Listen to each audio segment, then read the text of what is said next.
Chapter 3. Going to Die. Brian thought.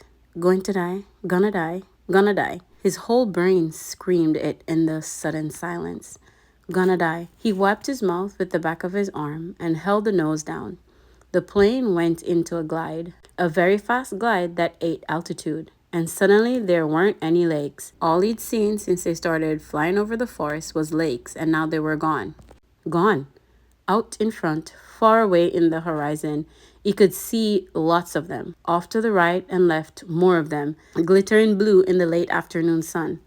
But he needed one right in front. He desperately needed a lake right in front of the plane, and all he saw through the windshield were trees, green death trees. If he had to turn, he didn't think he could keep the plane flying.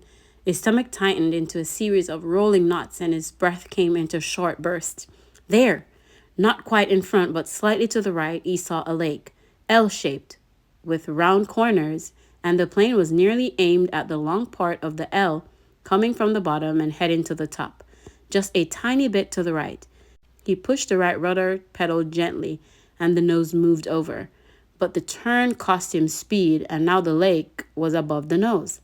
He pulled back on the wheel slightly and the nose came up. This caused the plane to slow dramatically and almost seemed to stop and wallow in the air. The controls became very loose feeling and frightened Brian, making him push the wheel back in.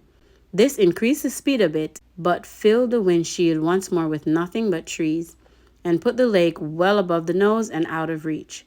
For a space of 3 or 4 seconds, things seemed to hang, almost to stop. The plane was flying, but so slowly, it would never reach the lake. Brian looked out to the side and saw a small pond, and at the edge of the pond, some large animal. He thought a moose, standing out in the water, all so still looking, so stopped. The pond and the moose and the trees as he slid over them now, only 300 or 400 feet off the ground, all like a picture. Then everything happened at once. Trees suddenly took on detail, filled his whole field of vision with green, and he knew he would hit and would die. But his luck held, and just as he was to hit, he came into an open lane, a channel of fallen trees, a wide place leading to the lake. The plane, committed now to landing, to crashing, fell into the wide place like a stone, and Brian eased back on the wheel and braced himself for the crash. But there was a tiny bit of speed left, and when he pulled on the wheel, the nose came up, and he saw in front the blue of the lake,